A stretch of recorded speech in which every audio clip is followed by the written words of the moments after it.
Le titre de cette vidéo, La Belle et la Bête de l'Apocalypse. Une évocation évidente d'un conte bien connu, avec une adaptation notamment au cinéma par Jean Cocteau, celui qui chante à l'aube, peut-être pour nous raconter des histoires qui s'en réfèrent à une certaine gnose, une certaine connaissance. La Belle et la Bête. Très intéressant. Alors, deux opposés par rapport à la logique que nous essayons d'imprimer à travers le modèle soit-jeu qui est exposé bien avant sur cette chaîne, et ce qui doit en découler en habitude de raisonnement entre le relatif et l'absolu. Nous pourrions, si nous étions très manichéens, dire que la belle c'est l'absolu et la bête c'est le relatif. Mais c'est pas si simple que ça, n'est-ce pas ? Non, pas tout à fait. Alors, est-ce qu'on peut se lancer dans une explication totale de la chose dans cette vidéo ? Je ne pense pas. Quelques heures n'y suffiraient pas. Vous l'aurez compris, le manichéisme, ça peut être très efficace pour trancher dans les idées de ce qui peut être jugé comme bien ou mal dans un mécanisme, mais ça devient beaucoup plus problématique dès qu'on a besoin de subtilité, lorsqu'on prend du recul sur des scénarios à causalité émotionnelle, comme nous sommes venus le vivre, dans ce faux monde qui est la matrice donc du relatif. D'où l'incompréhension très souvent de cette dualité que nous vivons, très exacerbée en ce moment, entre le bien et le mal dans cette fin des temps. Comme j'aime bien te poser toujours une question pour démarrer la vidéo, est-ce que tu pourrais faire une synthèse, ici même, dans ton moi-je relatif, une synthèse de situation? Tu te situes plutôt vers la belle ou vers la bête?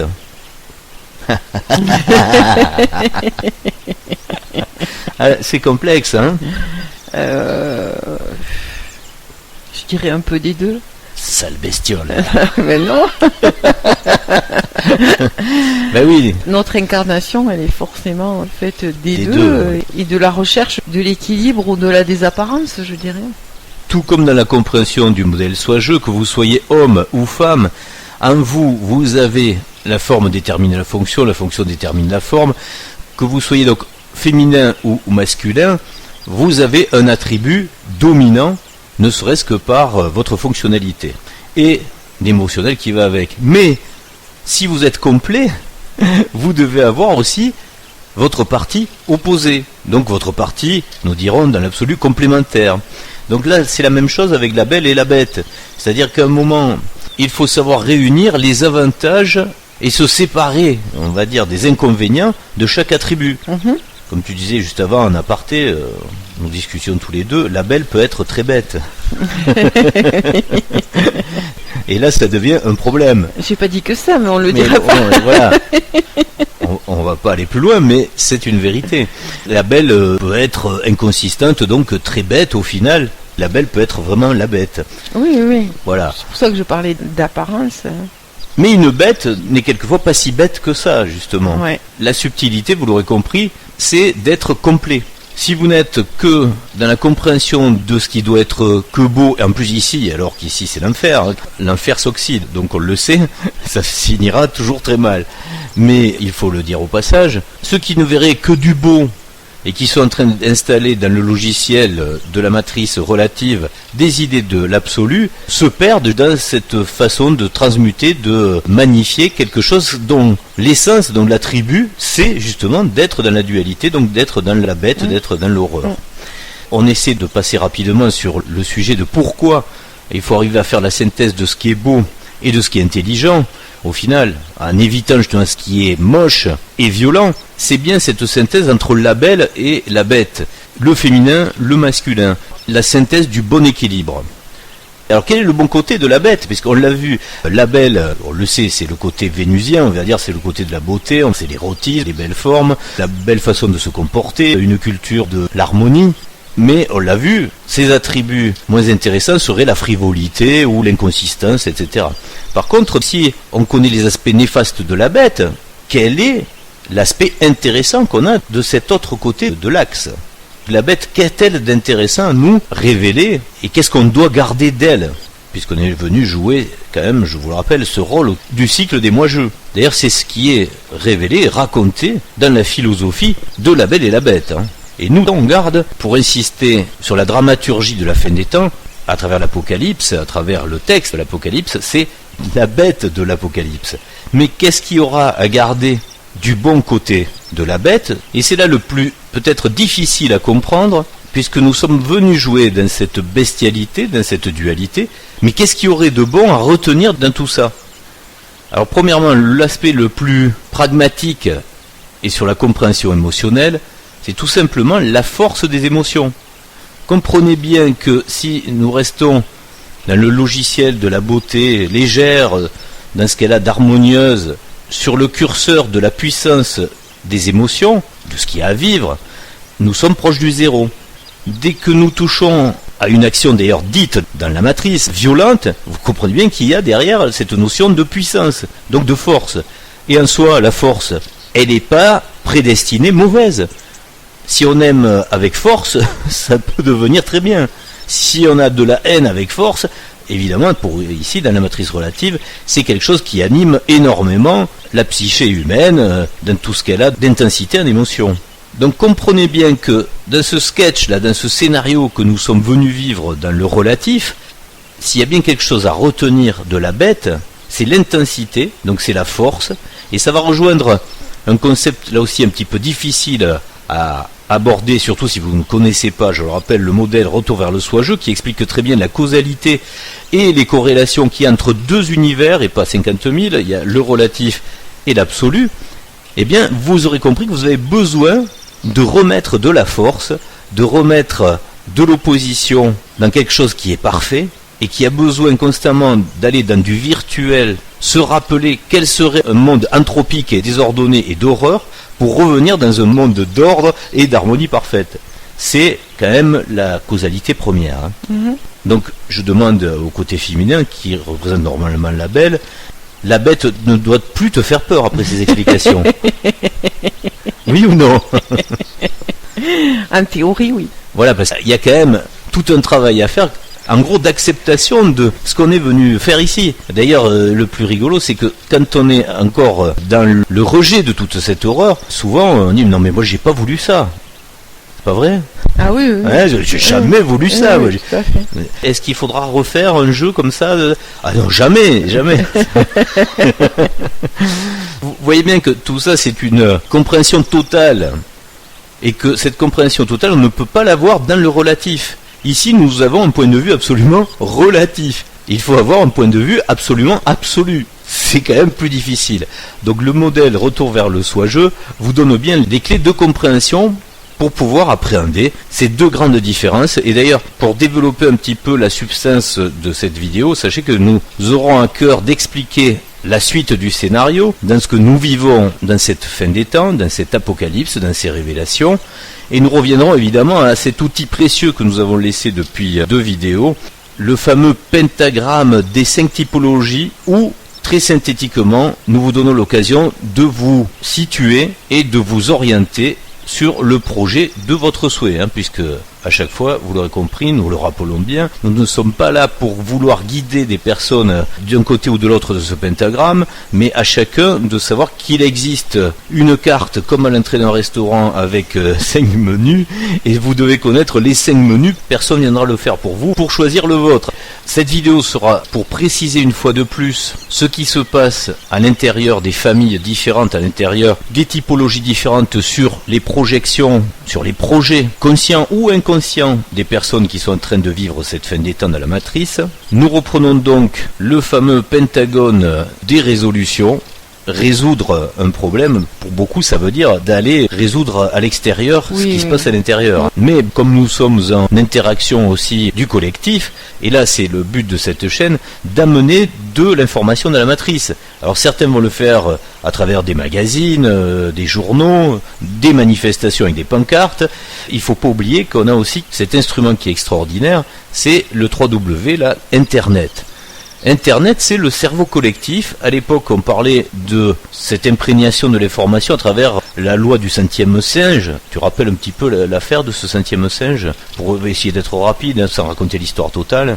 C'est une expérience qui a démontré que sur une masse importante d'individus, il y avait un nombre au-delà duquel tout le collectif pouvait basculer dans une nouveauté en fait. Voilà. C'est-à-dire qu'on perturbe le quotidien d'une colonie de singes. C'est un geste qu'il ne connaît pas et on se rend compte que ce geste fait l'objet d'une transmission. Sur des îles d'ailleurs éloignées, donc il n'y a pas pu d'avoir d'échange. Voilà, et au bout d'un moment, on voit qu'il y a une bascule collective. Au bout du 100e singe, on voit que le collectif est emporté et on se doute qu'il y a un nombre au-delà duquel il y a une bascule pour le collectif entier sur une nouvelle acquisition. En tout Alors cas. comme cette expérience n'est pas forcément très pertinente, là elle est dénommée celle du 100e singe, c'est une belle parabole, mais puisque nous sommes en ce moment sur le grand débat de la pertinence des expériences rationnelles scientifiques, on ouvre une parenthèse, on prend quelques instants pour expliquer avec le modèle Soijeux qu'est-ce que pourrait être justement cette expérience du 100e singe, qui pour nous ne serait pas explicable du tout comme ça, puisque là il s'agit bien d'une quantité de personnes qui doit être atteinte pour que l'information puisse se généraliser. Si vous avez en tête la compréhension du modèle Soijeux, une autre évidence va s'imposer à vous. Ce serait plutôt le fait que le premier singe qui a eu l'idée d'aller laver la patate douce, à sa connexion, qu'on appelle ici intuitive, à sa connexion à son Soijeux avant les autres, mais c'est pas cette personne qui va conditionner la diffusion de l'information. C'est parce que dans le moment qui répond à un déterminisme chronologique, bon, on ne rentre pas dans les détails, mais le fameux déterminisme du zodiaque, dont nous aurons peut-être l'occasion d'expliquer le pourquoi du comment un petit peu plus tard, ce fameux déterminisme fait que dans l'absolu, à un moment, une information doit être diffusée dans le relatif. Et donc ici on a l'illusion, on a l'impression qu'il y a une origine à l'information par une personne ici, puis il y a un temps de diffusion, etc., ou une capacité de propagation, etc. Mais en fait il faut plus le voir comme une efficacité de chaque moi-je à se connecter à son information totale, c'est-à-dire à son soi-je. Alors après, ici c'est vrai que c'est assez rigolo parce que ça prend des formes, comme d'habitude, assez romanesques. Certains vont dire qu'ils canalisent des extraterrestres, et c'est possible, on va le voir pourquoi dans cette vidéo. Certains disent canaliser des maîtres ascensionnés, qui sont souvent sous terre, d'ailleurs c'est assez... Ils sont collés au plafond. Hein. Ouais, en fait ça c'est ambigu, c'est paradoxal. T'es ascensionné mais t'es dessous. Mais dans le visuel, tu les vois bien, oui, ascensionnés. En bas. Ouais. Mais c'est pas mauvais tout ça, hein. C'est très bien parce que ça fait partie des typologies où chacun a des projets pour faire plein de choses. Le tout c'est de choisir chacun en son âme et conscience, et avec l'information totale qu'on essaye de donner à travers ces typologies, chaque personne va se situer, à s'orienter. Vous comprendrez donc l'importance de ce qu'on appelle cette fameuse intuition, puisqu'elle correspond à une canalisation, mais pas avec n'importe qui au final, pas avec n'importe quoi, avec soi, c'est-à-dire avec soi-je. Si je reprends évidemment, retour du modèle Soijeux où nous rentrons dans les détails de toute cette logique de fonction, de corrélation entre l'absolu et le relatif. D'ailleurs, avant de rentrer dans les détails, puisque là en fait nous allons faire à travers les 5 typologies d'Apocalypse, les 5 différents scénarios de résolution. Comment chacun va faire son scénario pour se résoudre, c'est ça qui devient intéressant, et c'est pour ça que ça vous donnera les clés, plutôt que de faire de la géopolitique et d'expliquer pourquoi tel groupe fait telle ou telle chose, et là on pourra avancer chaque semaine en expliquant les évolutions de ce qui se passe. On préfère vous donner les clés de compréhension, une fois que vous les avez, au moins vous vous débrouillez tout seul, vous comprenez très bien ce qui se déroule. Et juste avant de rentrer dans les détails de ces différentes résolutions, donc de ces typologies, tu vas m'aider à faire un petit panneau, comme on dit en prévention routière, attention, c'est-à-dire qu'il y a un danger, sur la novlangue qu'on appelle, c'est-à-dire la langue nouvelle qui arrive, c'est normal, des nouveaux concepts, donc nouvelle langue, sur des mots prédéterminés qui vous entraînent sur des voies de garage. Pas des voies de garage dangereuses pour l'âme, etc., mais conceptuelles. Et est-ce que tu connais par exemple le fameux concept de dire on va passer en 5D? C'est partout. Oui, hein. c'est partout. Oui. C'est un coup c'est la Terre, un coup c'est les hommes, un coup c'est les deux. Un coup on est entre le 3 et le 4. On hésite un peu. On va passer directement du 3 au 5. Mais le 12, c'est tari en ce moment. Là, c'est beaucoup 5. Oui, mais je le comprends aussi que ça se tarisse parce que ça fait tellement d'années qu'on doit y passer en 5D qu'on n'est pas au 12, si tu veux. Là, le 12, je crois, à jeter l'éponge, c'est le milieu scientifique qui arrive jusqu'à 12. Ouais. Là aussi, c'est de l'entropie intellectuelle, quelque part. Hein. Oui, parce qu'à l'échelle d'une vie, on voit pas trop ce que ça peut apporter. Rien du tout. À ce moment-là, vu qu'il n'y a pas de démonstration physique ni métaphysique et qu'on ne conçoit pas ce que ça peut apporter à l'échelle d'une vie, bon, je comprends qu'au bout d'un moment... Par contre, ce modèle fascinant relatif, il se stabilise en ce moment sur 5D. Hein. Là, ça y est, maintenant, on va passer dans la 5D, etc. Depuis 2012, on entend ça, quoi. Et là, vous comprenez bien le parallèle. La 5D, c'est la famille des co-créateurs. C'est justement, chez nous, c'est la 5e, comme par hasard. Donc c'est génial, ça, quand même. Dans la métaphysique extraterrestre, on a la famille 5. C'est la 5D, les co-créateurs relatifs. Et ces gens-là, c'est extraordinaire, sont en train de coller. Est-ce que c'est intentionnel ou pas? Je laisse à votre compréhension. Ce serait quand même fou que ce soit un hasard. Ils collent à la famille numéro 3, qui, en fait, est la famille diamétralement opposée, qui, elle, par la physique terrestre, nous amène la 5G. Là, vous aurez bien compris que ici, là, sur Terre, on va passer en 5G avec le projet du démiurge, le projet, on va dire, sataniste, matérialiste terrestre, celui de l'hypertechnologie. N'ayez pas peur avec ces mots, hein, c'est juste des projets différents. Hein. Et le projet des métaphysiciens qui se basent sur de la canalisation extraterrestre, que sont nos co-créateurs relatifs. Eux, ils veulent pas passer en 5G, eux, ils veulent passer en 5D. Mais au final, y a-t-il une vraie différence entre ces deux projets ? C'est à se demander. Il y a une différence, évidemment. Mais elle ne se situe pas là où on peut l'imaginer si vous n'avez pas connaissance de cette corrélation entre le modèle retour vers le soi-jeu absolu et relatif. Toujours pareil, si on revient à cette compréhension, on ne peut pas se planter. Sinon, on peut partir dans des multivers complètement déviants. Donc là, vous l'avez compris. Je pense d'ailleurs que c'est un peu ce qui manque à ces canalisations, c'est-à-dire que on nous présente des textes, alors qui peuvent être des messages canalisés ou des interprétations des personnes, ou directes ou indirectes de ces canalisations-là, qui nous présentent un passage en 5D de l'humanité comme si c'était un bienfait absolu de la chose, mais sans nous décrire en gros. Ça va changer quoi? Ça va nous apporter quoi? Surtout que le peu de description, comme tu dis, au passage, c'est la même merde qu'ici. C'est-à-dire il y aura des maîtres, une hiérarchie, etc. Quel est le bienfait pour tout individu? Est-ce qu'il y en a qui passeront pas en 5D? Si tel est le cas, puisque on dirait que passer en 5D, ça veut dire qu'on fait un bond de conscience quelque part. C'est suggéré en tout cas. Si c'est pas dit, c'est suggéré. Sauf que on nous dit aussi qu'on n'est pas tous au même niveau de conscience. C'est des grades, hein, tout ça. Hein, c'est la pyramide, hein, l'histoire. Hein, on n'en sort pas. Hein. C'est-à-dire que ce soit matériel ou spirituel, il y a toujours des gens au-dessus d'autres. Mais c'est une famille quand même plus spirituelle que la 3, hein, la 5, hein, évidemment. Ah oui, ça, au moins il se situe sur un domaine spirituel, parce que la 3 ne se situe pas, elle se situe clairement sur un domaine matériel. Par contre, le projet est commun, c'est-à-dire obtenir l'éternité, vivre éternellement. Oh, moi je dirais plus que l'éternité et le pouvoir quand même. Ah mais alors après, c'est ça. Il y a quand même un point commun qui là n'est pas du tout spirituel, y compris chez cette famille numéro 5. C'est que on a quand même la forte impression que il y a une hiérarchie que les calamiteurs que ces personnes qui canalisent ou qui sont actuellement en capacité de nous expliquer ce qu'on n'est pas capable de comprendre tout seul, se positionne quand même en tant que maître de demain. Elle relève déjà des subsides d'ailleurs en nature. Hein, c'est ce que j'allais expliquer, c'est qu'il se crée actuellement une aura, et je mets aura entre guillemets, puisqu'elle est matérielle cette aura-là, hein, c'est-à-dire aura désespoir. Aura au sens de audience, avec un flux énergétique. Alors ils nous expliqueront que l'argent c'est de l'énergie et que c'est pas négatif, sauf que... Surtout quand ils viennent dans leur sens. Non mais... Est-ce que la spiritualité est susceptible de mercantilisme? Ça, c'est la première question qu'il faut se poser. Moi, j'y vois quand même deux points communs qui les fait se rejoindre. Donc, c'est à se demander s'il y a une vraie dualité entre eux quelque part. Comme tu dis, c'est deux familles qui ont l'air très très opposées.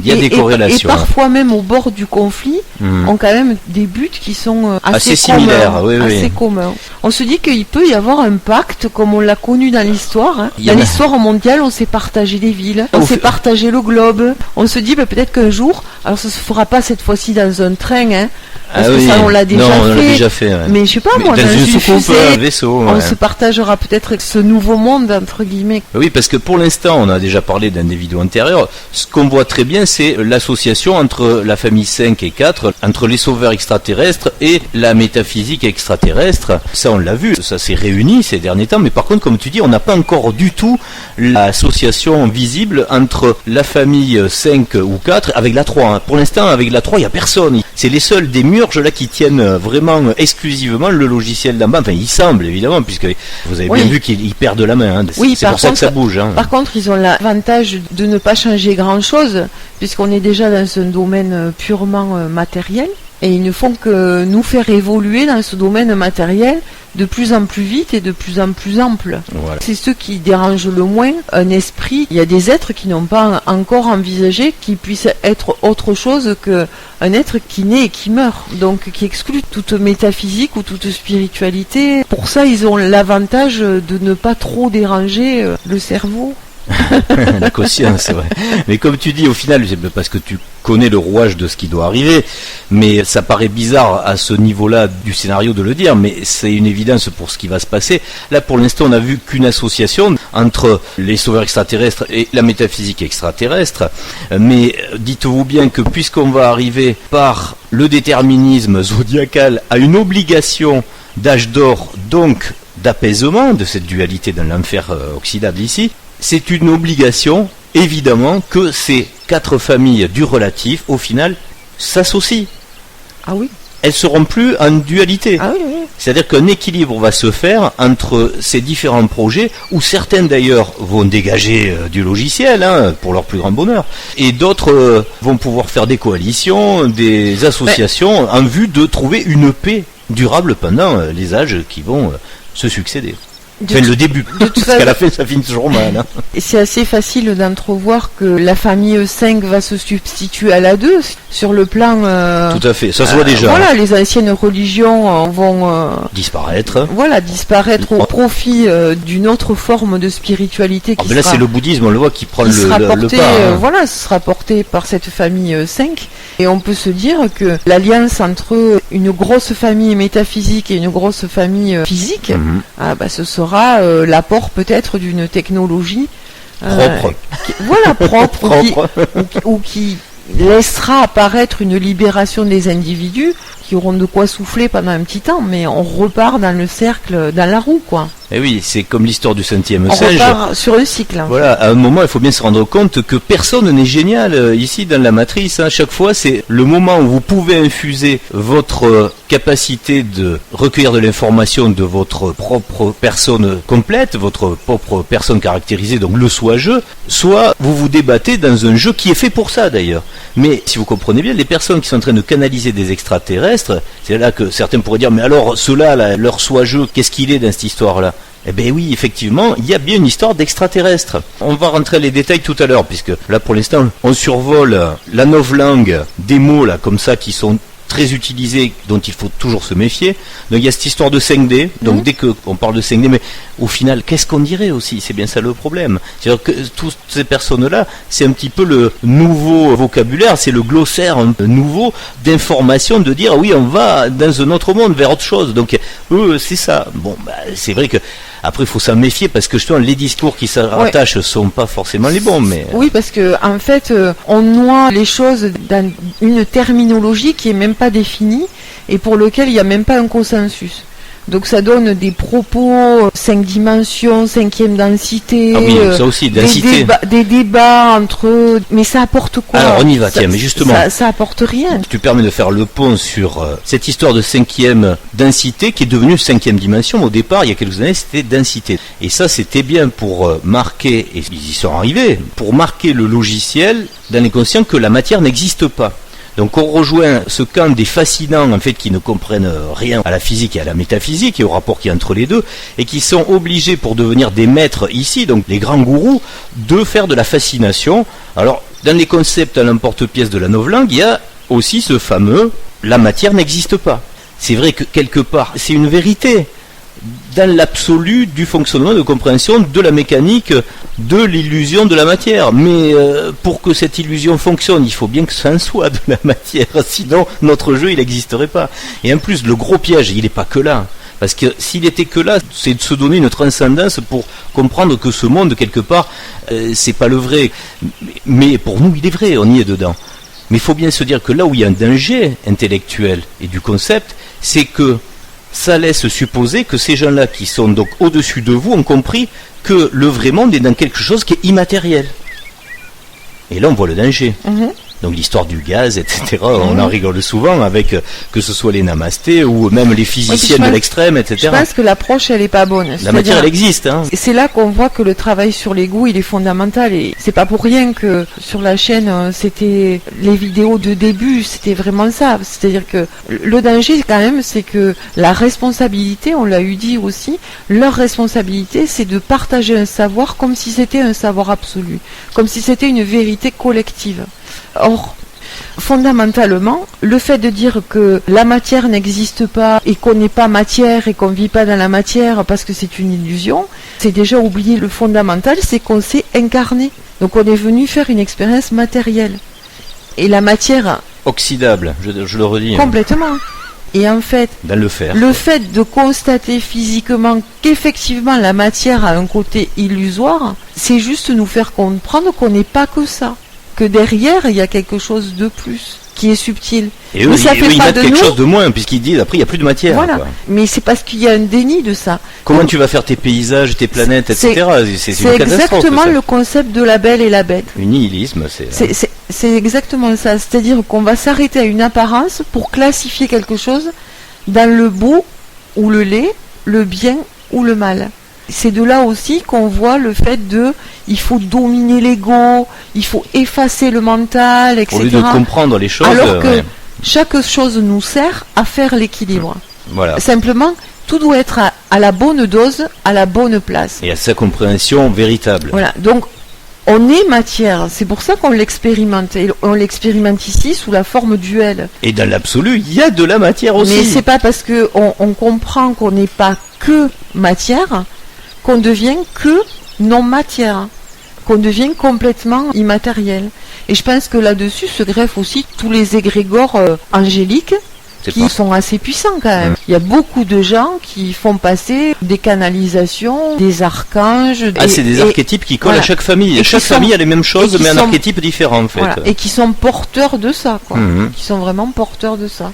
Oui, on a même des messages. Quand même, on a laissé 2 vidéos sur le carré Sator qui sont fondamentales, on va dire, pour la connaissance de cette différence du comportement de la matière entre le relatif et l'absolu. Bon, on a essayé de le synthétiser dans une vidéo le plus simple possible. On n'a pas des moyens extraordinaires avec ce logiciel bancal 3D qui est fourni. C'est pas peut-être au top du cinéma hollywoodien, c'est certain, mais c'est compréhensible. Il faut peut-être un peu se creuser la tête. Et là, plutôt les physiciens, parce que c'est vrai qu'il faut déjà appréhender le modèle qui est développé ici pour peut-être comprendre la totalité du tout. Mais quand on voit que sur ces vidéos-là, il y a des gens qui fonctionnent à l'archétype qui viennent nous laisser des messages pour nous dire attention, 666, vous êtes sur la bonne voie. Et évidemment, le secret du Graal, c'est l'atome de carbone, 6 protons, 6 neutrons, 6 électrons. Sur le carré Sator, des explications qui viennent toujours ramener le logiciel à quelque chose d'archétypal relatif. À un moment, c'est difficile, c'est sûr, mais il faut s'extraire de tous les archétypes.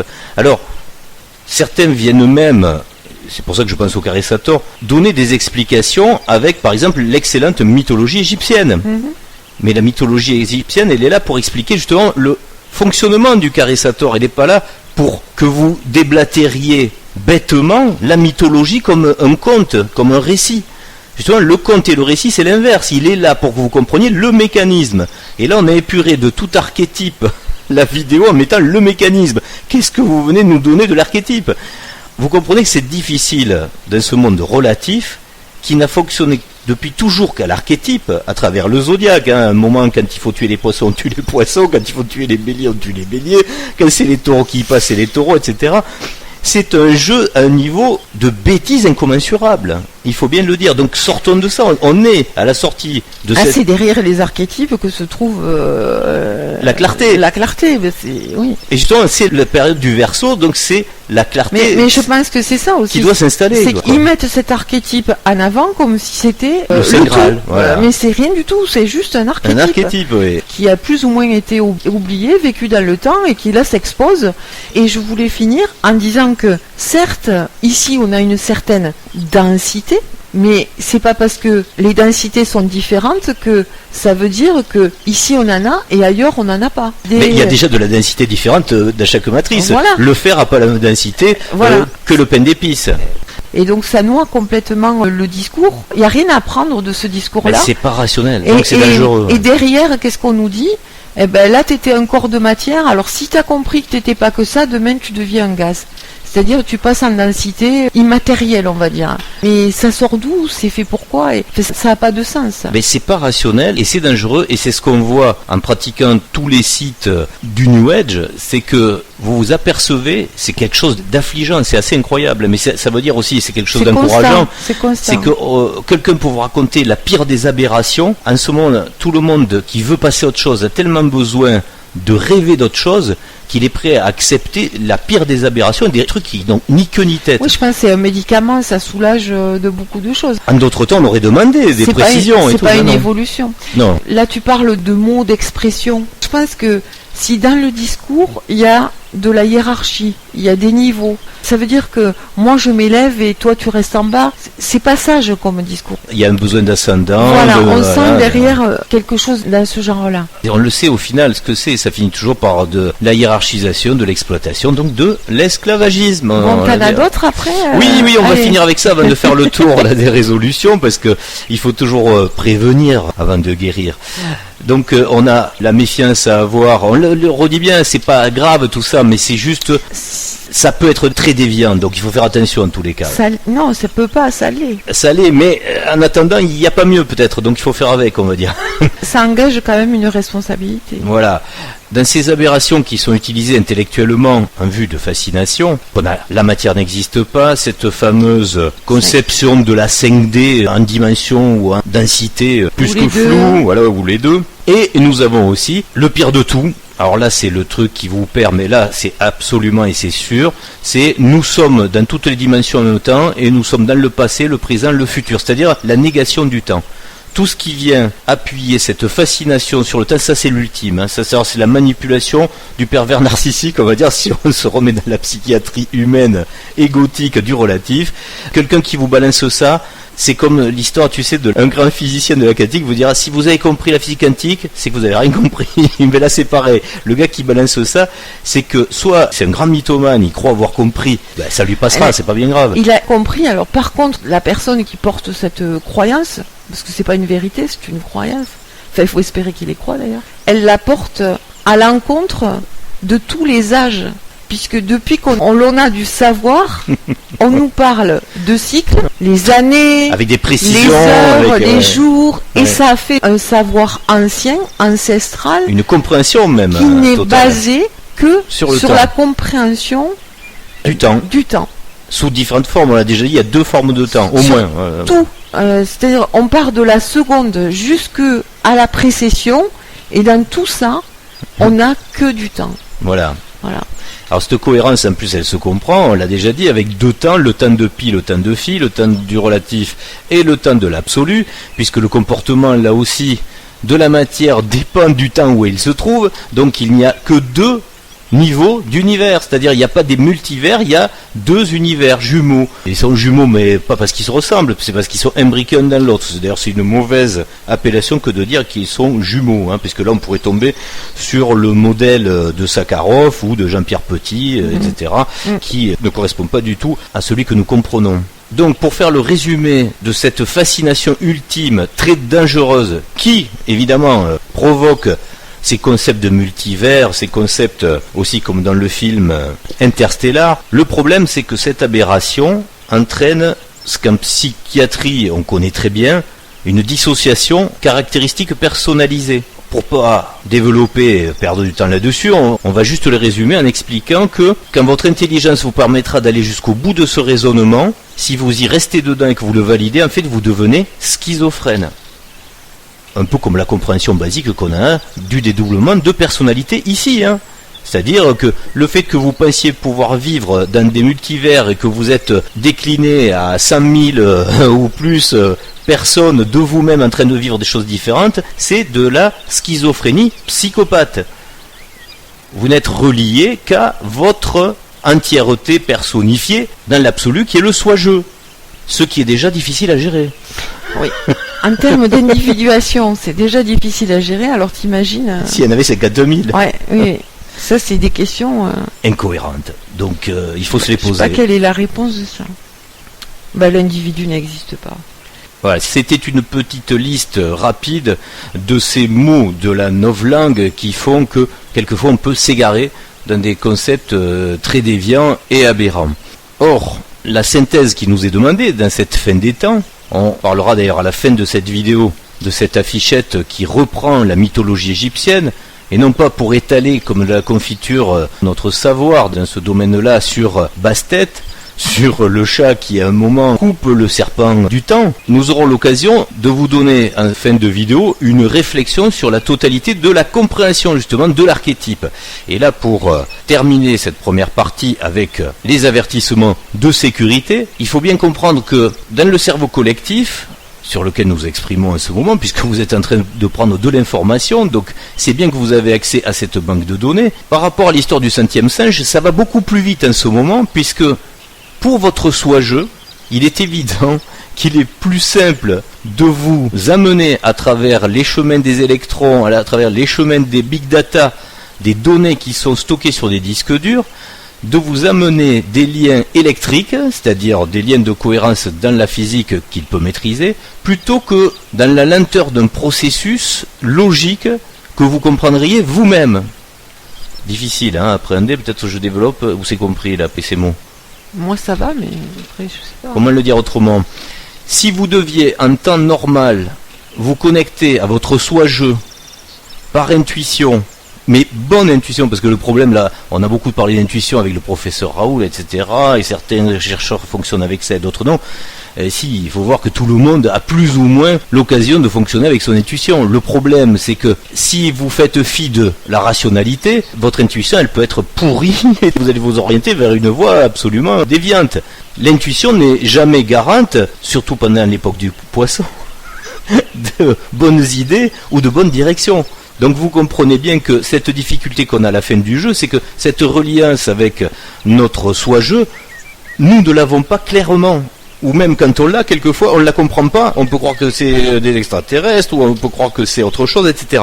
Donc, la facilité que nous avons, puisque ici-bas, ça se passe exactement comme ce qu'il y a en haut, eh bien, nous refaisons l'esprit du cerveau collectif, de ce commun informatif à travers Internet. Ce 666 là, il n'est pas fait que pour déconner. Ceux qui vont regarder du foot ou des voitures qui font du bruit, etc. Là, c'est leur trip du moment. Chacun son truc. Mais par contre, celui qui doit aller se rattacher à ses vies intérieures qu'il avait laissées de côté et qu'il ne peut pas s'en souvenir, là, il est obligé, à travers cette bibliothèque, ce cerveau collectif, de raccorder par rapport ne serait-ce qu'à son processus évolutif des vies qu'il avait avant, et donc de l'envie qu'il a à résoudre. Vous imaginez bien qu'en ce moment, ceux qui sont en train de vouloir se disputer une baballe sur un terrain de foot, c'est pas les mêmes qui sont en train de taper sur un moteur de recherche, ésotérisme ou compréhension de l'absolu, métaphysique, etc. On est tous le produit de ces vies de moi-je successives qui nous font arriver à la fin du jeu à une résolution différente. Prenez bien conscience que votre soi-je a beaucoup plus de facilité à vous faire passer de l'information sur le big data qui est en bas, mais en maîtrisant le circuit des électrons. C'est-à-dire qu'il va aller tout simplement dans l'algorithme qui correspond à vos pertinences, par exemple Google ou YouTube, et il lui suffit de vous aiguiller vers la data qui correspond à ce que vous avez besoin de voir ou d'entendre. Donc pour l'instant, vu la configuration de ce déterminisme zodiacal qui nous coupe de notre soi-je, la facilité que nous avons à être intuitifs, non pas en écoutant notre voix intérieure, mais en passant par l'extérieur, par Internet, ça fonctionne. Et c'est ce fameux big data d'Internet et du 3W. Si vous avez un peu d'intuition à utiliser, si celle de votre voix intérieure est trop difficile, n'hésitez pas à faire confiance à celle de l'extérieur, c'est-à-dire du big data. Donc tapez les mots-clés qui vous correspondent et vous allez avoir de l'information, du data sur ce qui vous intéresse. Si vous tapez ésotérisme, vous n'aurez pas les mêmes informations que si vous tapez Ferrari. Ça rejoint ce que nous expliquions il y a 2 ou 3 vidéos par rapport à ce qu'on doit faire entre le naturel et l'artificiel. À un moment même dans le relatif, vous êtes obligé de participer à cette compréhension de cette mécanique de résolution pour jouer aussi avec l'artificiel. Pour nous, en ce moment, l'information, on a beaucoup plus de facilité à la trouver dans le cerveau collectif artificiel. Ce qui correspond au pendant, dans l'absolu, de quelque chose qu'on a bien déterminé dans les champs de conscience qui sont, eux, absolument naturels. Mais ici, on est obligé de passer par ce mode qui est construit de la main de l'homme, qui est fait bel et bien de matière transformée et d'énergie, donc d'électricité, qui est le big data. Un dernier point important sur les signaux d'attention, et c'est sûrement le plus important, c'est celui du concept et du mot éveil. C'est-à-dire qu'ici, dans la matrice, on parle par rapport au fait de comprendre, au fait de s'élever dans cette compréhension, dans cette ascension des consciences, on parle d'éveil. Il faut bien se dire que ça, c'est une totale illusion d'employer ce mot, puisque le vrai réveil, il ne se fera que le jour où vous sortez du relatif, que vous atteignez l'absolu, et que vous vous réveillez justement dans le corps de ce que vous êtes vraiment en tant que soi-je. Là aussi, c'est la plus grosse des... C'est l'arnaque. C'est une arnaque, oui. C'est-à-dire qu'ici, on n'est jamais vraiment éveillé. Vous êtes encore dans le rêve, donc le cauchemar, quoi. Oui, oui. On voit bien que c'est une affaire d'ego aussi. Le dormeur doit se réveiller. Exactement. La sortie du relatif, c'est le vrai éveil. Là, pour l'instant, on est tous endormis. Gardez bien ça en mémoire. C'est un pseudo-éveil qu'on connaît ici dans le relatif. C'est ce que j'allais dire. Au max, on ouvre un œil. Et là, on va peut-être juste anticiper sur une des vidéos qu'on fera un petit peu plus tard quand on parlera de l'absolu. C'est de se dire que le travail qu'on peut faire ici, c'est justement de devoir imaginer, dans l'imaginal, ceux qui ne peuvent pas dans l'imaginaire tout du moins, ce moment du vrai réveil. Oui, mais pour ça, il faut avoir fait le choix de rejoindre l'absolu. L'absolu, voilà. Ça, donc c'est déjà une autre démarche, une autre orientation. Il n'y a quand même qu'une famille qui veut sortir du relatif. Les 4 autres familles, elles sont dans le monde de demain qui demeure relatif. Et nous allons d'ailleurs explorer, pas exploser, ces différentes résolutions dans le relatif. On va démarrer par la deuxième famille. Que se passe-t-il en ce moment dans la matrice par rapport au sauveur divin, par rapport à la métaphysique terrestre, donc les religions qui ont une prédominance fatale, on va dire, pour cette fin du jeu, avec le monothéisme, quelle que soit sa source, c'est le concept du retour du Messie, le Messia, vous l'appelez comme vous voulez, selon votre logos. Il faut bien le dire, c'est lui qui a amené le scénario de la fin des temps à quelque chose qui devait arriver, qui s'appelait le Gog et Magog, qui géopolitiquement a été stratégiquement amené pour qu'il se réalise. Si vous êtes instruit dans ce domaine-là, vous le savez, donc c'était le grand Armageddon. Il fallait qu'il y ait un électrochoc mondial, terrestre, total, d'une guerre la plus sanglante, la plus atroce, un électrochoc fatal de fin des temps, où la conscience humaine soit martyrisée au plus profond d'elle-même, sur une guerre totale, l'Armageddon, dont on a eu d'ailleurs des répétitions. On était bien marqué en France pour ça, entre la première et la seconde guerre mondiale. Là, on aurait eu la troisième guerre mondiale. C'était le projet. Ça l'est toujours, je pensais. Voilà, mais comme ils n'y arrivent pas, ils le voient, ils le comprennent. Donc, eux, par contre, ne font pas d'association.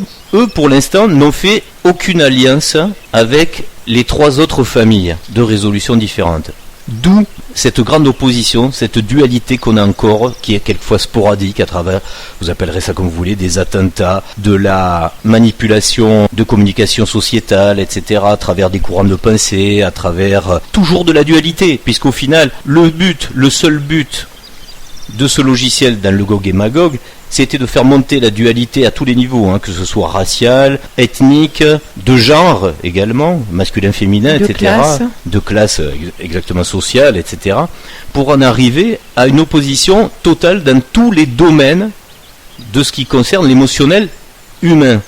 Et d'en arriver donc c'est logique, au point d'apothéose qu'est l'Armageddon. Si le salut est divin, il ne peut pas être terrestre. Donc il faut qu'on en arrive à un point de contrainte où tout s'oppose. Pas de salut sur Terre en fait. Voilà. Et la solution divine devait s'imposer avec le retour de ce qu'on appelle un Messie, qui lui, donc une fois de plus, vous comprenez bien qu'on ne sort pas du logiciel relatif, puisqu'il y a un maître, un chef, une autorité suprême, supérieure. Vous ne vous révélez pas forcément par vous-même, c'est quelque chose d'extérieur qui va venir vous dicter, vous donner l'orientation.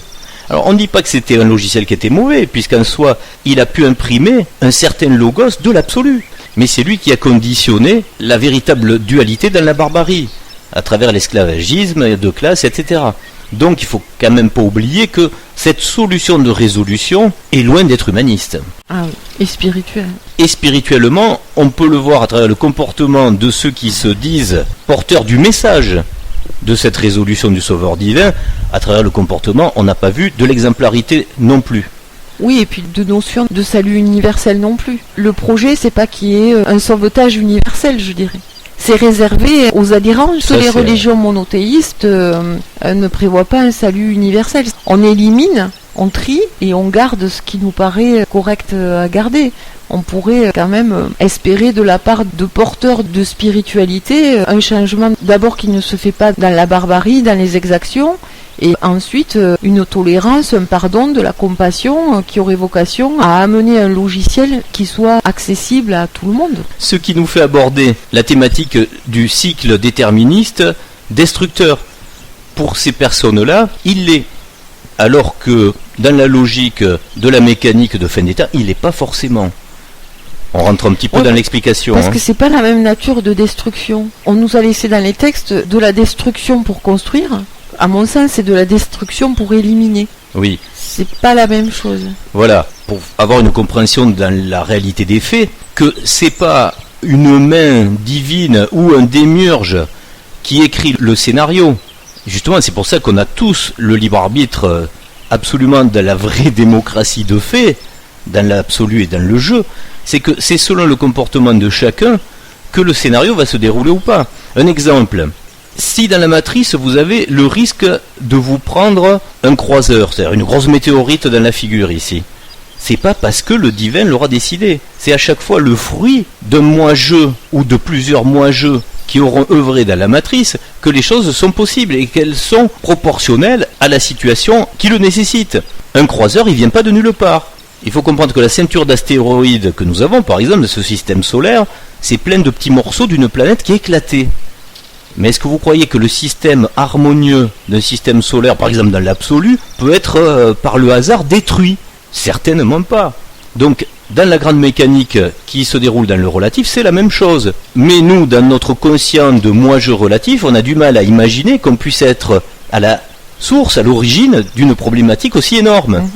Mais si, dans d'autres temps, des moi-je ont fait péter une planète qui fait qu'il y a encore des morceaux qui se baladent dans ce système et que c'est une épée de Damoclès qu'on peut se prendre sur la tête. Donc j'espère que vous comprenez bien le concept là de ce qu'il faut retirer de tout ça. C'est qu'on est toujours le fruit de notre propre problématique. C'est pas une main vengeresse ou une main d'un juge impartial qui vient à un moment vous punir. Vous êtes le fruit de votre propre punition. Donc il n'y a pas d'injustice même du point de vue du relatif. Un autre exemple, si vous êtes dérangé par les traces dans le ciel, par ces chemtrails, bon certains peuvent penser ça naturel, évidemment que non, c'est artificiel. Mais vous pourriez avoir la démarche, si vous êtes dans la famille du Sauveur divin, de vous dire mais c'est un châtiment réservé à l'humanité parce qu'elle dysfonctionne, donc c'est un règlement de compte. Ben non, vous vous apercevez bien là, c'est comme l'histoire de la comète, mais là on peut le comprendre beaucoup plus facilement, c'est de la main de l'homme, mais toujours par déviance. C'est parce qu'à un moment, des moi-je sont rentrés dans une aberration de négliger ou de nier la part de l'absolu et de se dire qu'elle devait être un démiurge maître de sa propre destinée, même de la planète elle-même, en maîtrisant son climat. Vous voyez, tout ça c'est le même problème, c'est la même compréhension à avoir sur l'interaction qu'il y a entre ce qui se passe de pourri là dans le relatif et qui en est l'origine. C'est pas le divin qui en est l'origine, c'est notre propre bêtise dans le jeu du moi-je. Ça se comprend. J'en profite au passage d'ailleurs pour rectifier une erreur, ça fait plusieurs vidéos que je voulais le faire, à chaque fois j'y pense pas. Sur la vidéo justement concernant les chemtrails, on avait fait une confusion, enfin j'avais fait une confusion entre Magritte et Duchamp. Pour tous les spécialistes de l'art surréaliste, vous aurez noté bien évidemment qu'il s'agissait bien de Magritte et non de Duchamp. Comme personne n'est parfait dans le relatif, nous faisons des erreurs comme tout le monde, donc il n'y a pas de souci, on fait plein d'erreurs, et surtout on l'accepte. On peut pas faire autrement là. On peut pas. On peut pas. D'ailleurs, c'est ça qui est quand même plutôt très intéressant par rapport à YouTube, c'est que vous avez une chronologie, une antériorité prouvable de toutes les informations qui sont amenées dans la matrice, puisque chaque vidéo est datée et on ne peut pas antidater les informations. Donc on sait qui peut être à l'origine d'une information ou d'une bêtise voilà. sur Internet. Vous voyez bien que ce cerveau collectif, en plus d'être doué d'une capacité de quantité d'informations, il utilise aussi la chronologie, donc le temps, pour pouvoir dérouler une logique qui, vous le verrez plus tard, à la fin des temps, sera plutôt intéressante et importante. Allez, on raccroche les wagons donc avec cette famille. Vous avez vu que cette résolution du sauveur divin, elle s'éloigne, mais à grand fracas de tension, avec une stratégie pour l'imposer qui s'efface petit à petit. Il n'est pas à l'abri voilà, mais que ce ne soit qu'une pause. Voilà, le Gog et Magog est toujours présent. Donc, oui. Mais eux, par contre, ils ont bien l'information. Avant, il y a quelques années, ils se disaient qu'ils avaient absolument la maîtrise de tout. La banque, l'armée par procuration, etc. Au niveau diplomatique et au niveau, évidemment, des tensions qui se jouent en dessous et qu'on ne voit pas en dessus. Et des savoirs aussi. Voilà, et de certains savoirs. Des savoirs et des secrets. Mais le fait de comprendre qu'ils n'avaient pas la main, par exemple au niveau bancaire au final, et donc maintenant par la diplomatie au niveau militaire, ils n'ont pas pu faire le Gog et Magog, donc ils vont devoir jouer sur d'autres... Sur le temps. Il n'y a qu'une seule voie pour qu'il arrive. Leur problème dans ce cas-là, c'est que le temps n'est pas en leur faveur, puisque le temps est là pour user tous les logiciels pour qu'ils s'harmonisent sur l'âge d'or qui va arriver. Là aussi, les choses le prouvent, puisqu'on parlait de la chronologie qui reste incrémentée à travers les informations données dans la matrice à travers Internet. On voit par exemple de nombreux rabbins qui nous ont très fréquemment annoncé l'arrivée du Messie pour la semaine qui vient.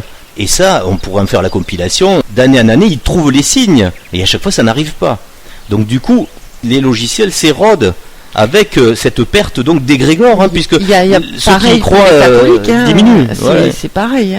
C'est la même chose. Cette voie, elle est tellement annoncée depuis... très longtemps, c'est le début, 2000 ans. 2000 ans. Ou 5700 ans pour la maison mère. On ne voit pas comment ça ne pourrait ne pas arriver et quelle serait la voie possible du renoncement, tout en gardant le pouvoir qui est le leur, parce que l'enjeu c'est ça. C'est la même mise sur la spiritualité du monde quand même. Absolument. Et la direction de l'humanité par cette voie, par ces voies. Et là je pense qu'en fait ils ont quand même bien compris que la famille qui a pris le dessus, c'est la fameuse résolution technologique, c'est la famille numéro 3.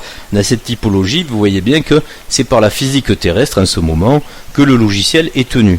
Alors là, ça a été... c'est l'explosion. C'est l'explosion. Puisque tu parles du temps, là c'est une avalanche de technologie qui déferle. En 4 mois... ça va toujours de plus en plus vite. Et en plus, le contexte épidémique qui a été poussé à l'extrême a favorisé complètement tout type de développement et la levée, je pense, de pas mal de tabous en la matière, puisqu'on voit qu'il y a énormément de décrets qui lâchent des limites, ou des contrôles, ou des études pour accélérer la mise en place d'avancées technologiques. On n'ose même pas dire de demain, dans 2 heures, tellement ça va vite.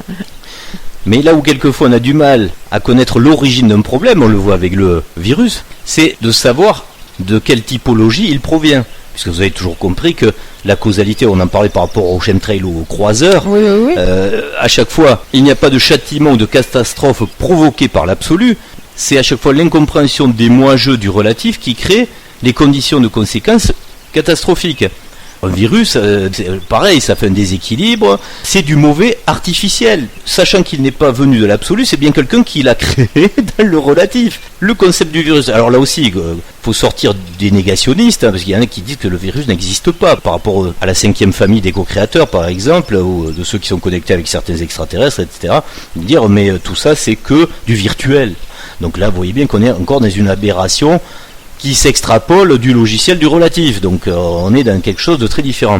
Mais ce fameux virus, qui fait partie donc du mauvais artificiel, il fait partie des lois naturelles universelles, au même titre que toutes les maladies, les catastrophes écologiques, climatiques, ça fait partie de ce désordre qui peut aller jusqu'au niveau spatial, comme on l'a évoqué tout à l'heure, avec des comètes et des croiseurs. Ça, c'est quand même le truc le plus terrible qui puisse arriver. Et cette planète, il me semble, non, historiquement, elle a déjà connu ça avec une grande inspection.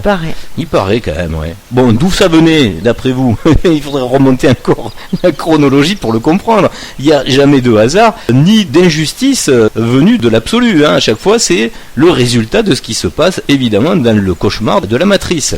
Au passage, on pourrait se demander, puisqu'on parle du déterminisme des catastrophes, donc zodiacales, pourquoi nous sommes régis dans le jeu par cette espèce de serpent de mer, cette espèce de boucle qui revient en permanence dans le relatif. Alors ça pourrait être l'objet d'une vidéo, peut-être on le gardera pour plus tard, mais juste pour effleurer le concept, il faut bien comprendre, et on l'a déjà induit plusieurs fois, il faut bien réfléchir à ce que pourrait être une existence d'une conscience qui reste constante tous les jours, qui a la même émotion tous les jours, qui a les mêmes facteurs d'intensité tous les jours, etc.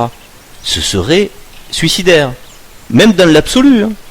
Donc cette soumission à des influences, elle n'est pas forcément néfaste. Elle est ici parce qu'on la vit dans la dualité, mais il faut bien se dire que même dans l'absolu, c'est un fonctionnement logique d'enchaînement de plaisirs différents. Bon, ici, c'est une logique d'enchaînement de désagréments quelquefois différents. Donc c'est pour ça qu'on ne le voudrait plus. Oui. Mais c'est comme l'histoire de la matière.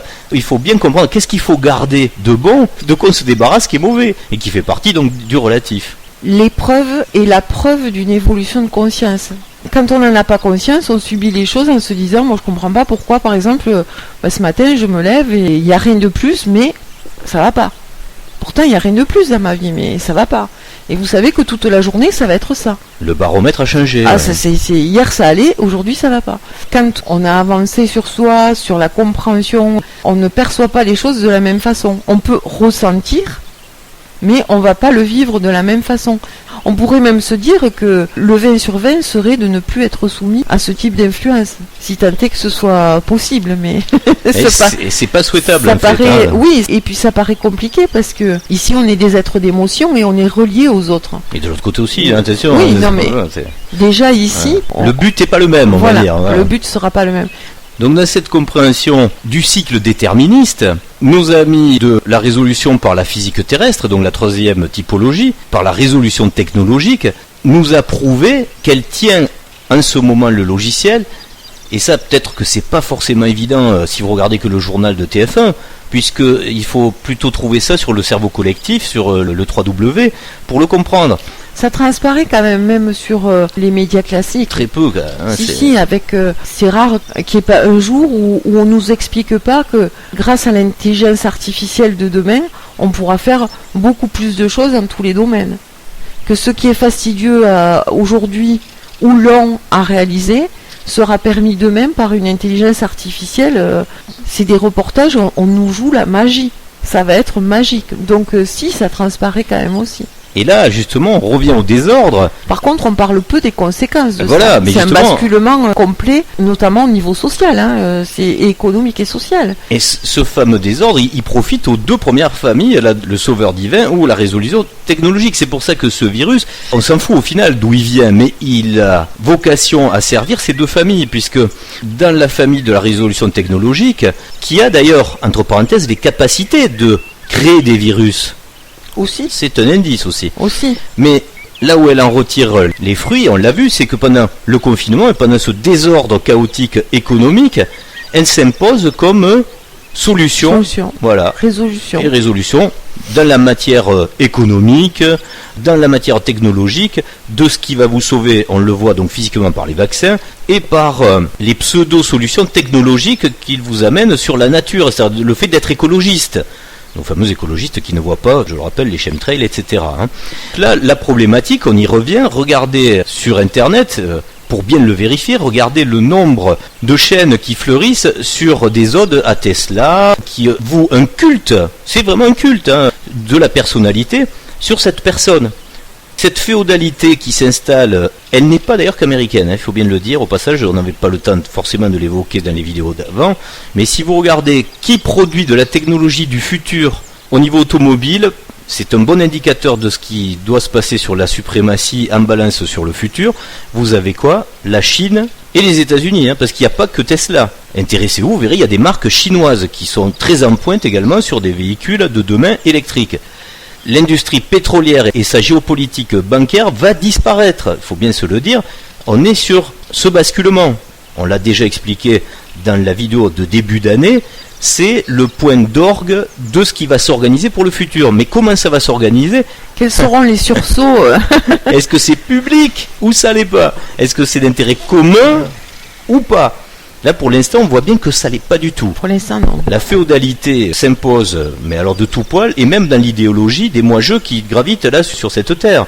Nombre de chaînes qui existent pour encenser Tesla, il n'a même pas besoin d'un service marketing pour le faire à sa place. Des gens qui disent alors qu'est-ce qui va sortir là? La nouvelle batterie, c'est le Battery Days. Alors tout ça, que des mots anglais. D'ailleurs, dès que vous voyez des mots anglais dans quelque chose qui est du type du développement personnel, méfiez-vous, parce que c'est pas la langue franche de résolution. Donc ça veut dire que la personne qui se met en avant avec de la fascination par la langue soi-disant universelle est là donc pour vendre quelque chose. Vendre quelque chose, voilà. Et c'est pas forcément quelque chose évidemment qui va vers l'absolu, vous l'aurez compris. Que ce soit le Battery Days, que ce soit toutes ces technologies qui viennent à travers la féodalité de sociétés privées, c'est un piège même pour le futur qui doit s'installer de l'âge doré. Il faut bien s'en rendre compte. Autre remarque, puisqu'on s'appuie de la compréhension par le véhicule, pas le véhicule propre mais extérieur, puisqu'on est toujours en train de se déplacer et on en a besoin dans ce monde-là, mais avec un véhicule étranger au nôtre. Vous allez mettre votre corps dans une automobile. En termes d'idéologie de véhicules électriques, la majorité des concepts qui sont développés sont des concepts élitistes. On parlait la dernière fois de e-tron, Audi, qui porte bien son nom, mais il n'y a pas que. Que ce soit Tesla, que ce soit en Chine, les nouvelles marques, en Suède aussi, les nouvelles marques qui proposent les véhicules de demain, et pas d'après-demain, c'est pour tout de suite. Ces véhicules sont tous très chers, inaccessibles pour le commun des mortels, et ont une puissance extravagante qui ne sert à rien, qui correspond à l'ancien monde. Vous prenez, j'y reviens, c'est bête, mais Renault, qui n'a pas forcément le bon moteur, justement, c'est ça qui est terrible. Il y a des technologies qui sont meilleures sur ces véhicules très rapides, donc qui consomment moins de batterie. Mais au final, vous avez un véhicule qui est cher, donc qui a beaucoup d'autonomie, parce qu'il a beaucoup de puissance, beaucoup de batterie, et un moteur plus performant. Faites la synthèse et comprenez ce qui est le mieux. Le mieux, ce serait d'avoir un véhicule, comme nous l'avons là, par exemple, avec la Zoé, mais qui soit avec un moteur plus évolué. D'ailleurs, on se demande même si c'est pas voulu qu'il soit un petit peu rétro, on va dire, et pas à la hauteur, alors qu'on a un véhicule qui commence à proposer des autonomies valables. Mais s'il avait la technologie d'un moteur employé par les élites, il deviendrait plus que performant, il écraserait tout le reste. Et par rapport au prix où il est proposé, on constate dans la stratégie des produits proposés quelque chose qui n'est pas une résolution pour le commun, pour le public. C'est quelque chose de très élitiste. C'est normal, c'est privé. Ça reste quelque chose de privé et de féodal. Mais là, sur l'aspect privé, on est aujourd'hui dans un monde où certains font des fortunes sur la communauté. C'est à qui à bouger pour construire le monde de demain? Ces gens-là, ils vont continuer leur modèle. Leur modèle, c'est de rester au sommet et de détenir le pouvoir sur la communauté. À un moment donné, si on veut changer de monde, c'est qui doit bouger? Ces gens-là ne vont pas bouger, ils vont continuer. Eux, ils ont tous les moyens de passer du pétrole à une énergie propre. Aucun problème. Ils ont le pouvoir, ils ont l'argent, ils ont la banque, ils ont même les États derrière eux, puisque nos impôts servent aujourd'hui à financer ça. À subventionner par milliards ces entreprises qui font la pluie et le beau temps sur les produits, sur l'emploi, sur les conditions de travail, surtout, même sur la médecine, surtout. Ils ont tous les pouvoirs. C'est à qui à bouger pour dire on veut plus être traité comme ça. C'est à qui à s'exprimer. Il faut y aller, hein. Voilà. La résolution technologique, elle est aussi faite de ça. Elle va être guidée par qui? Dirigée par qui? Alors si dans le concept de la majorité des gens, cette majorité continue à penser que s'il y a un patron, eh ben c'est normal, parce que un patron, forcément, il a quelque chose de plus que l'ouvrier, ben ça continuera comme ça. Si dans la tête des gens, il y a autre chose, si on comprend ce qu'est le jeu des réseaux, de l'opportunisme, du pouvoir, de la puissance et qu'on n'en veut plus, qu'on en a assez bouffé, qu'on en a assez vomi, eh ben, il y aura des résolutions technologiques qui seront aussi propres que l'énergie employée. C'est un choix.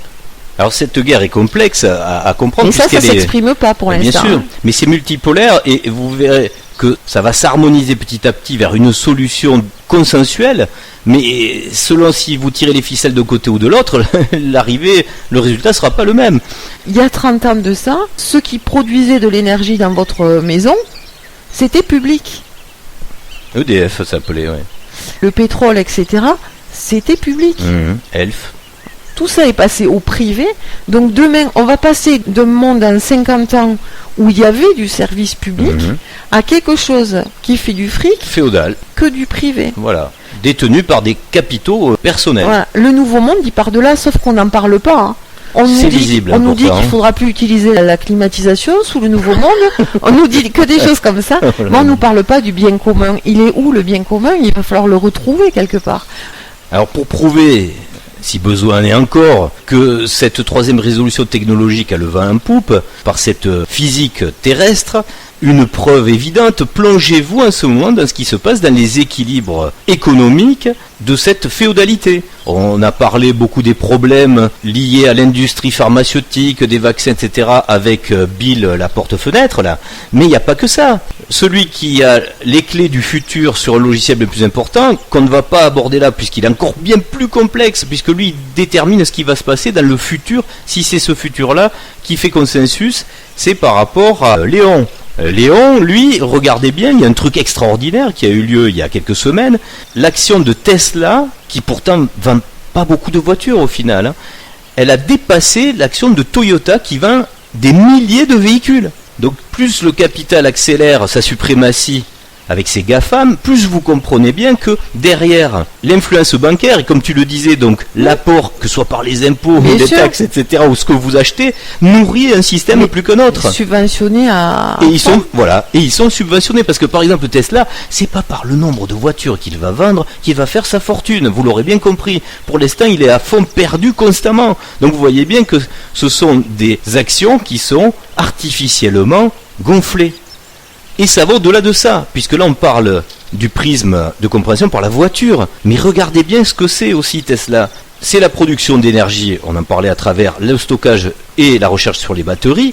C'est des technologies sur les panneaux solaires, donc tout ce qui doit faire l'approvisionnement d'énergie de survie de demain sur cette planète, mais aussi le fameux égrégore d'immortalité qui là est détenu par une entreprise dont le nom est Neuralink. Donc allez vous renseigner si vous ne le savez pas encore, quels sont les projets de Neuralink, l'intelligence artificielle pour augmenter les capacités cognitives, donc c'est-à-dire l'être humain augmenté, l'être humain modifié, et au final le fameux rêve de l'être humain immortel. Et bien c'est qui a Neuralink? C'est bien, encore une fois, Léon. Donc vous comprenez que la totalité du logiciel des clés de résolution sur la famille 3 en résolution technologique, c'est du féodal. Alors on ne dit pas que c'est pas bon pour ce qui doit se passer dans l'âge d'or pour la suite, mais attention, ces débordements, comme par exemple Neuralink, c'est quelque chose qui va disparaître. Mais ça doit disparaître aussi avec le système féodal, en devenant quelque chose d'intérêt commun et de quelque chose de public. Comme la France a un rôle déterminant dans cette opposition à la féodalité, il faut bien continuer à imprimer le logiciel informatif de dire qu'une autre possibilité existe pour un futur propre avec des voitures électriques, etc. Puisqu'ici on est encore obligé de se déplacer dans le relatif avec ces engins, et il y aura beaucoup mieux aussi très rapidement dans le relatif. mais avec un autre modèle d'économie, un autre modèle de production, d'industrie. Puisque la voiture, on l'a déjà dit la dernière fois, vous n'allez pas vous mettre dans un coin de votre garage pour la construire de A à Z. C'est vraiment une peine perdue, c'est un peu dommage. On peut évidemment faire des économies d'échelle et d'ingénierie en ayant des entreprises publiques. Vous imaginez à Flins le potentiel de recherche qui existe sur l'automobile électrique. On dirait que c'est maintenu sous clé, que des gens sont en train de bétonner tout ça pour le faire disparaître au final, tout comme d'ailleurs quand on n'était pas nombreux à crier à une certaine époque. Rappelez-vous, en 96, à l'Assemblée nationale, quand certains sont allés crier, il n'y avait pas beaucoup de monde, que c'était dangereux qu'un seul type, qui s'appelait Bill la porte-fenêtre, détienne le fameux système d'exploitation, Windows, pour toute l'administration, pour la défense, etc. Donc et dans le monde entier. Pourtant, on s'est cassé derrière quand même à faire un truc qui s'appelait Linux. Là, c'est transparent, c'est open source pour parler anglais, etc. Donc c'est quelque chose de libre qui va devenir quelque chose de construit démocratiquement et publiquement. Mais là non, c'est bizarre, le lobby dans l'enceinte de l'Assemblée nationale avait très bien fonctionné, tout le monde a dit non, mais c'est pas grave, même les plus réfractaires d'aujourd'hui, vous savez, les plus révolutionnaires là, dit non, je crois que c'est pas un souci, je crois qu'on va laisser cette arme, ça c'est une épée de Damoclès, on va la laisser à son maître là. Parce que lui, dans les livres de programmation qui sont absolument opaques, s'il veut, lui, vous imaginez le pouvoir qu'il a, du jour au lendemain, si vous marchez pas dans ses manigances, par exemple, il peut dire, mais tu sais très bien ce que je fais, j'envoie une ligne de commande où, d'un coup, mais tout se casse la gueule, donc c'est terminé. Et c'est comme ça que la fortune s'est bâtie, de tout ça. Voilà. Donc ça veut bien dire qu'il y avait des complices dans la matrice, ça. Donc ça, il faut le comprendre, cette stratégie d'évolution pour la fin des temps. Donc soit vous le prenez en compte et vous évoluez dans cette compréhension, soit vous le mettez sous le tapis et vous allez continuer dans le brouillard. Tout ça, c'est une compréhension logique, c'est rationnel, il n'y a aucun problème à intégrer ces rapports de force. Autre problème, quelques années plus tard, rappelez-vous, même problème, comme quoi en France on avait quand même des vraies lumières qui s'allumaient jusqu'à une certaine époque. Alstom, entreprise d'ailleurs qui aurait pu contribuer avec son savoir-faire à créer une voiture électrique absolument géniale. Je pense que la Zoé ne serait pas celle qu'on a aujourd'hui si on avait bénéficié d'un certain savoir-faire. Donc Alstom qui par exemple faisait les plus belles turbines, les turbines hydrauliques pour de la production électrique de barrages, et bien d'autres technologies du futur qui étaient très importantes pour ce grand passage, comme par hasard, Alstom a été explosé, bradé, et derrière, qui c'est, comme d'habitude, qui ramasse la mise? Les États-Unis, qui, entre parenthèses, en ce moment, vos impôts, une grande partie de vos impôts, part aux États-Unis, parce que, n'ayant pas respecté les accords, bon, heureusement, il y a eu la loi Sapin entre-temps, bon, on va pas rentrer les détails, mais c'est un vrai hold-up, une vraie arnaque, et c'est un couteau sous la gorge qu'on tient sous des économies, sous des pouvoirs, pour les soumettre. Nous sommes soumis à une économie qu'on n'imagine pas, qui est souterraine, et qui va toujours dans le même sens. On reprend ces familles-là de résolutions, de typologies différentes. Donc le démiurge, là, il ne voulait pas une solution alternative à son propre pouvoir technologique qu'il allait imprimer. C'est un moment, il faut se réveiller, il faut se reprendre en main, parce que ça existait, et il faut le remettre au goût du jour. Si c'est possible, si c'est pas possible, c'est pas grave. Il souhaitait. Voilà, si c'est pas souhaité, soyez fascinés par Tesla. J'ai vu d'ailleurs qu'en plus lui il cache pas son jeu. Il a appelé sa fille ou sa fille ou son fils, je sais pas, parce que les gens aussi là, c'est très aléatoire. Il l'a appelé de nom de code quoi il déshumanise, il vous fait voir qui il est quand même au final dans le logiciel.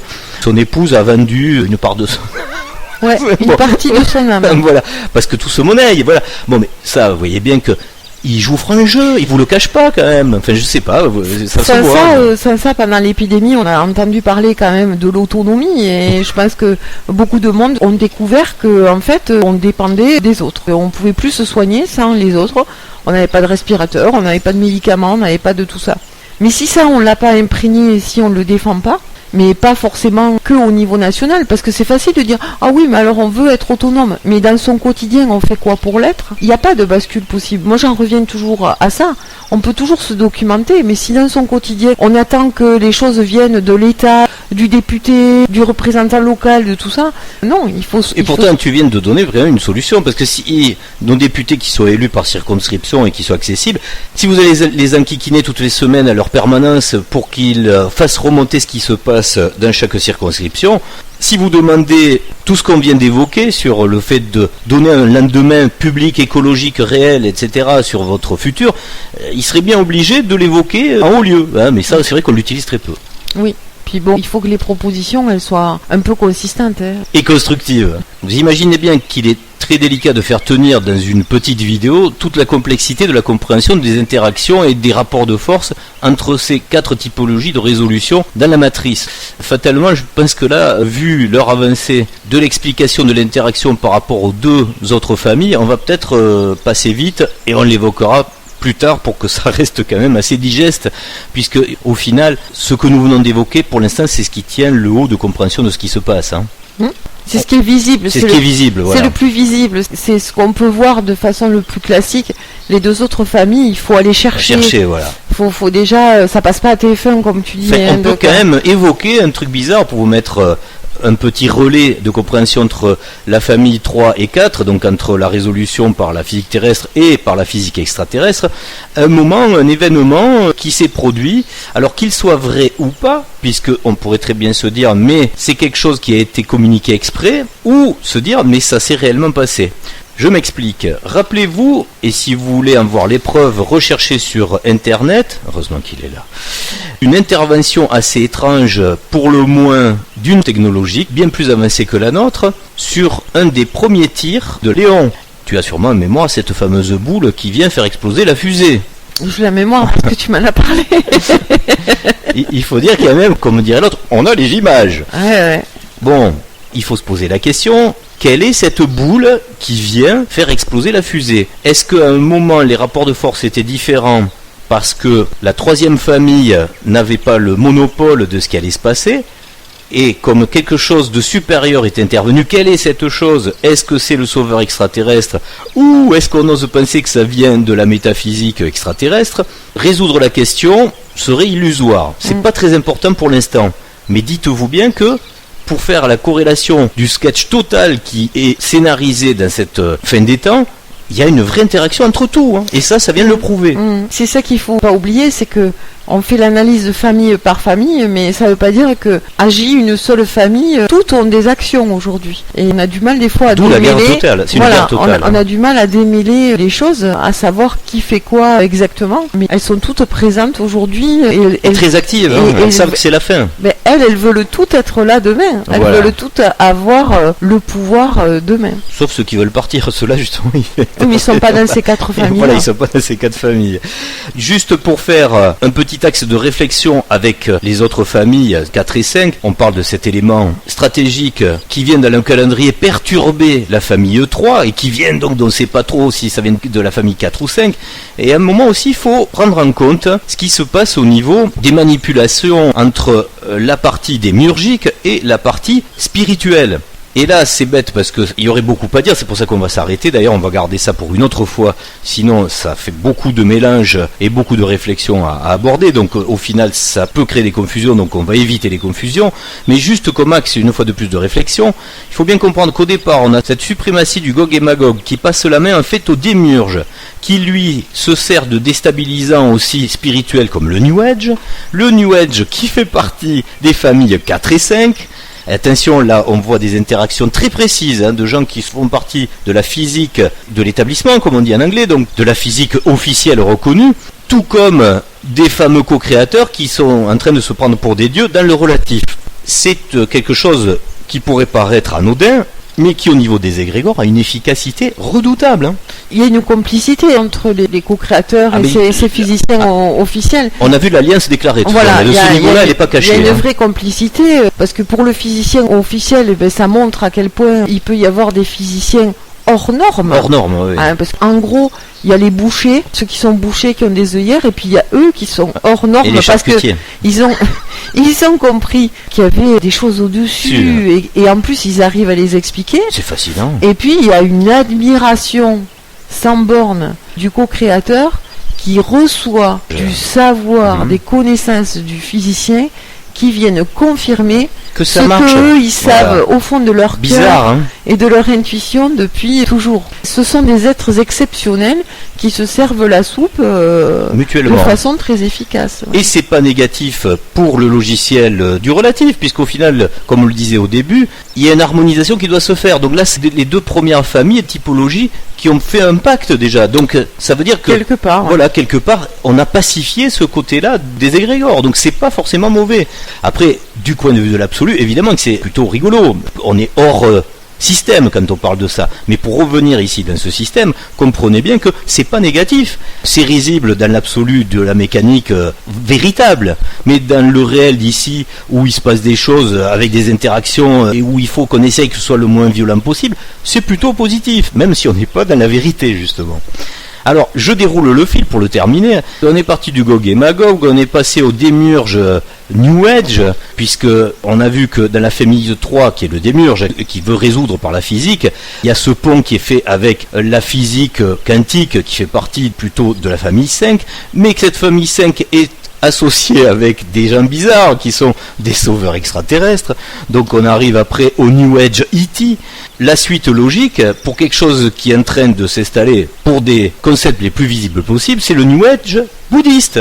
Le fil qu'on tire sur quelque chose qui petit à petit, mais peut changer, hein, mais pour l'instant c'est ça, le côté le plus rationnel et le plus concret qui vient s'harmoniser, c'est une religion du futur qui s'appuie d'un concept bouddhiste, et on va toujours dire, attention, tant que vous n'êtes pas dans une religion qui contient et comprend le symbole de l'axe total qui est le féminin et le masculin, vous êtes dans quelque chose de pas complet.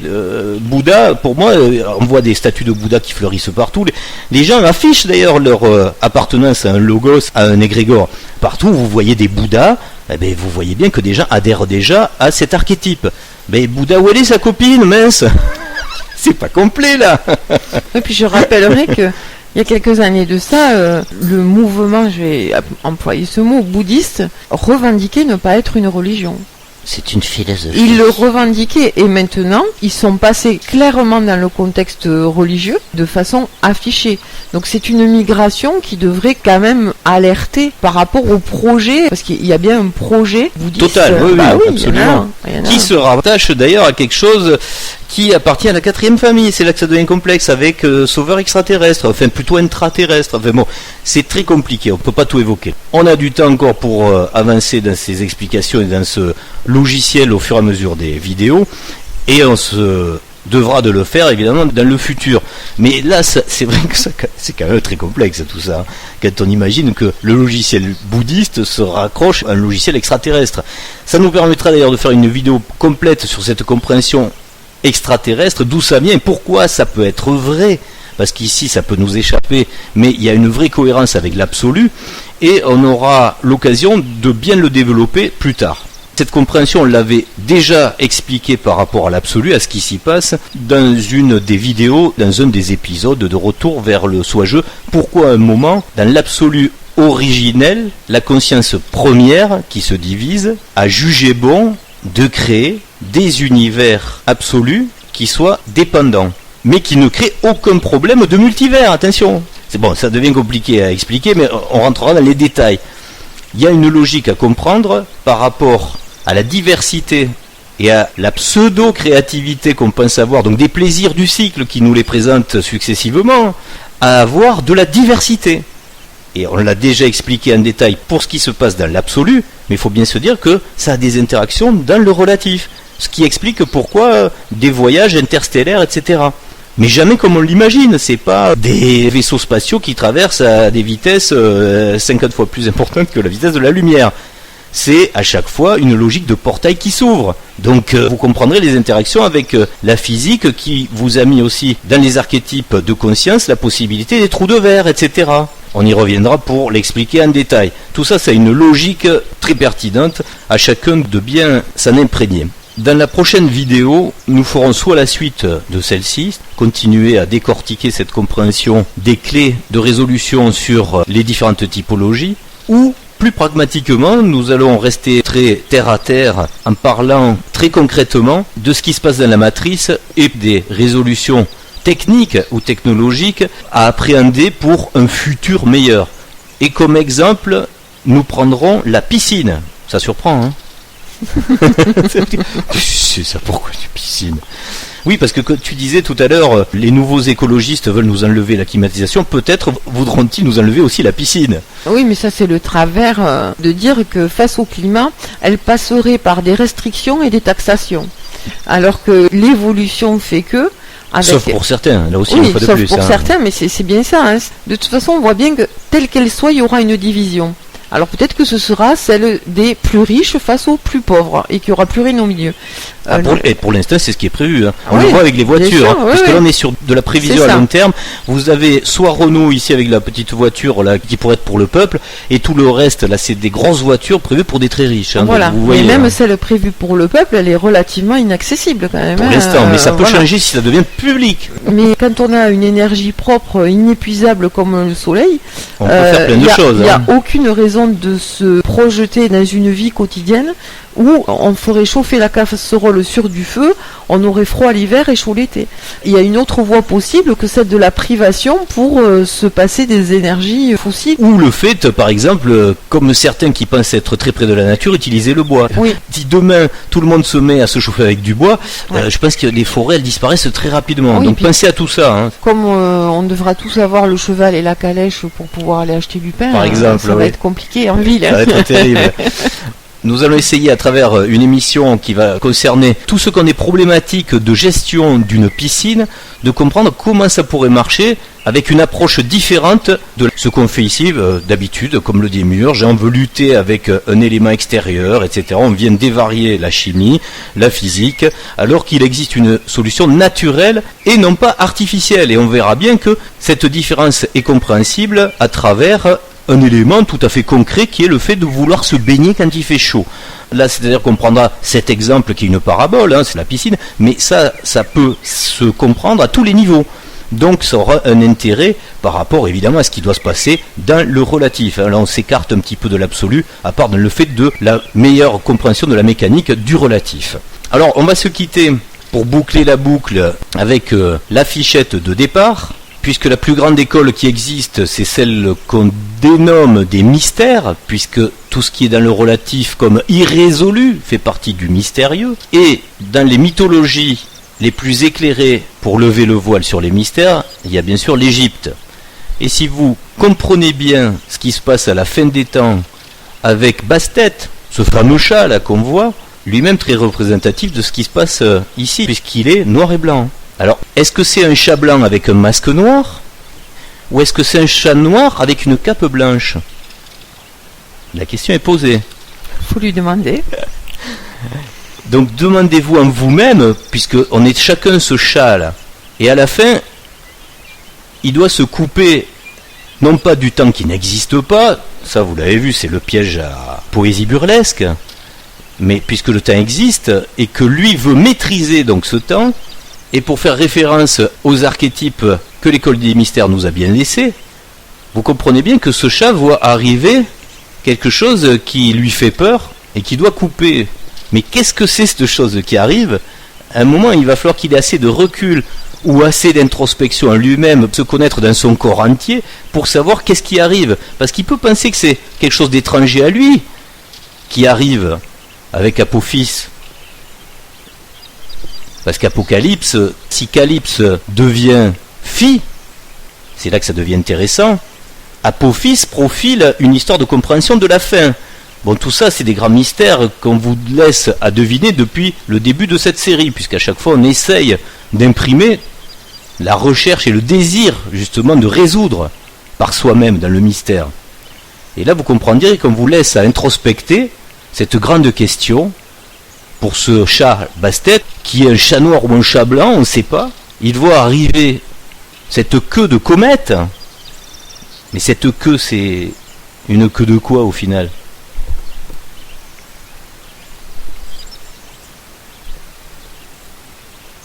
C'est lui qui va décider.